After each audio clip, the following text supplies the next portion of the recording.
नमस्कार विद्यार्थी मित्रांनो, MPSC कॉर्नर या आपल्या यूट्यूब चॅनलवर सर्व मित्रांचे स्वागत।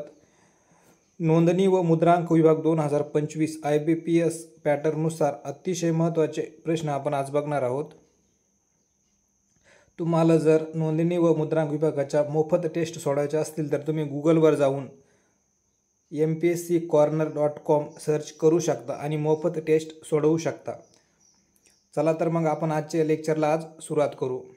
आजच्या लेक्चरमधील आपला पहिला प्रश्न आहे, भारतीय राज्यघटनेतील खालीलपैकी कोणता अनुच्छेद सर्वोच्च न्यायालयाच्या न्याय निर्णयाचे किंवा आदेशाचे पुनर्विलोकन करण्याशी संबंधित आहे? तर पर्याय बघा, अनुच्छेद 40, अनुच्छेद 144C, अनुच्छेद 155, अनुच्छेद 137, अनुच्छेद 142। तर मित्रांनो, या प्रश्नाचं अचूक उत्तर काय होईल? अनुच्छेद 142। आपला दुसरा प्रश्न आहे, महाराष्ट्रातील खालीलपैकी कोणत्या जिल्ह्यात बॉक्साईटचे सर्वाधिक साठे आहेत? तर ऑप्शन बघा, कोल्हापूर, नागपूर, नांदेड, अमरावती, रत्नागिरी। तर मित्रांनो, या प्रश्नाचं बरोबर उत्तर काय आहे? कोल्हापूर। महाराष्ट्रातील खालीलपैकी कोणत्या जिल्ह्यात बॉक्साईटचे सर्वाधिक साठे? तर कोल्हापूर या जिल्ह्यामध्ये बॉक्साईटचे सर्वाधिक साठे आहेत। आपला तिसरा प्रश्न आहे, यापैकी कोणता पक्षी पुढे मागे सरळ वर आणि सरळ खाली या कोणत्याही दिशेने उडू शकतो? ऑप्शन बघा, सुतार पक्षी, भांडीक, स्लॅलो, गुणगुणा म्हणजे हमिंगबर्ड, फिंच आणि घार। तर या प्रश्नाचं उत्तर काय मित्रांनो? गुणगुणा। त्यालाच आपण हमिंग बर्ड असे म्हणतो। 4 नंबरचा प्रश्न आहे, वेठबिगार आणि रीत पद्धत कोणत्या भारतीय राज्यातील सामाजिक आव्हाने होती? पर्याय बघा, ओडिसा, कर्नाटक, पश्चिम बंगाल, हिमाचल प्रदेश, तामिळनाडू। तर या प्रश्नाचं उत्तर काय मित्रांनो? तामिळनाडू। 5 नंबरचा प्रश्न आहे, प्रसिद्ध स्वातंत्र्य सैनिक बाळ गंगाधर टिळक यांना जग कोणत्या प्रसिद्ध उपाधीने ओळखते? तर ऑप्शन बघा, देशबंधू, लोकमान्य, महात्मा, चैतन्य, लोकहितवादी। तर मित्रांनो, या प्रश्नाचं उत्तर काय आहे? लोकमान्य या प्रसिद्ध उपाधीने त्यांना ओळखतात। 6 नंबरचा प्रश्न आहे, मुंबईतील जवाहरलाल नेहरू बंदर यापैकी कोणत्या नावाने ओळखले जाते? पुनर्निर्माण बंदर, लोकनायक बंदर, नावाशेवा बंदर, गांधी ग्राम बंदर, मुंबई बंदर। तर या प्रश्नाचं योग्य उत्तर काय मित्रांनो? नावाशेवा बंदर। 7 नंबरचा प्रश्न आहे, सामाजिक क्षेत्रातील NSAPचे पूर्ण रूप काय आहे? ऑप्शन बघा, national social alignment programme, national social assistance programme, national social alertness programme, national social awareness programme. तर मित्रांनो, या प्रश्नाचं योग्य उत्तर काय आहे? National social assistance programme. आपला 8 नंबरचा प्रश्न आहे, पंचारती या शब्दाचा समास कोणता आहे?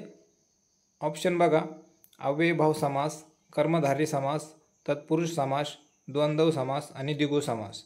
तर या प्रश्नाचं उत्तर काय मित्रांनो? तत्पुरुष समास। 9 नंबरचा प्रश्न आहे, आकाशी झेप घेरे पाखरा या कवितेचे कवी श्री जगदीश खेबुडकर यांचा जन्म कोणत्या साली झाला आहे? मित्रांनो, हा विचारला गेलेला प्रश्न आहे IBPS मध्ये। तर या प्रश्नाचं योग्य उत्तर काय मित्रांनो? ऑप्शन बघा, 1932, 1930, 33, 31 आणि 34। तर या प्रश्नाचं योग्य उत्तर काय मित्रांनो? 1932 हे त्यांचं जन्मवर्ष आहे। 10 नंबरचा प्रश्न आहे, विनोद, नवल, आश्चर्य, विस्मय यापैकी गटात न बसणारा शब्द ओळखायचा आपल्याला। बघा, विस्मय, विनोद, आश्चर्य, नवल यापैकी नाही। तर या प्रश्नाचं उत्तर काय मित्रांनो? विनोद हा या शब्दाचा समानार्थी शब्द नाही, बाकीचे समानार्थी शब्द आहेत। आपला 11 नंबरचा प्रश्न आहे मित्रांनो, पाण्याचा उत्कलांक किती डिग्री सेल्सिअस आहे? ऑप्शन बघा, 0, 138, 200, 100 आणि 105। तर या प्रश्नाचं उत्तर काय आहे? पाण्याचा उत्कलांक 100 डिग्री सेल्सिअस आहे. 12 नंबरचा प्रश्न आहे, पक्षी कोणत्या ऋतूत आनंदी असतात असे म्हटले जाते? ऑप्शन बघा, शिशिर, हेमंत, वर्षा, वसंत आणि शरद. तर या प्रश्नाचं उत्तर काय मित्रांनो, वसंत ऋतूमध्ये पक्षी आनंदी असतात असे म्हटले जाते. 13 नंबरचा प्रश्न बघा, उंच जाणाऱ्या फुग्यात कोणता वायू असतो? कार्बन डायऑक्साईड, हायड्रोजन, ऑक्सिजन, पाण्याची वाफ का अमोनिया असतो? तर बघा या प्रश्नाचं योग्य उत्तर काय मित्रांनो, उंच जाणाऱ्या फुग्यामध्ये ऑक्सिजन हा वायू असतो. 14 नंबरचा प्रश्न आहे, पृथ्वीवर ऋतू का निर्माण होतात? बघा हा सुद्धा प्रश्न IBPS मध्ये विचारला गेलेला आहे. पृथ्वीवर ऋतू का निर्माण होतात? ऑप्शन बघा, सूर्योदय व सूर्यास्तामुळे, पृथ्वीच्या कललेल्या आसामुळे, सूर्यप्रकाशामुळे, वारा वाहत असल्यामुळे, परिवलनमुळे. तर या प्रश्नाचं योग्य उत्तर काय मित्रांनो, पृथ्वीच्या कललेल्या आसामुळे.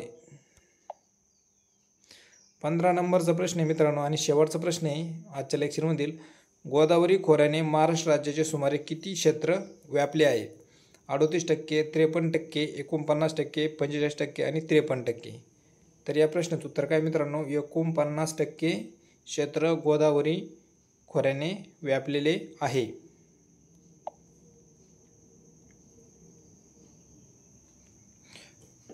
मित्रांनो आजचे लेक्चर तुम्हाला कसे वाटले मला कमेंट करून कळवा आणि चॅनल जर सबस्क्राईब केले नसेल तर सबस्क्राईब करा आणि हे लेक्चर तुमच्या जवळच्या मित्रांना नक्की शेअर करा. धन्यवाद.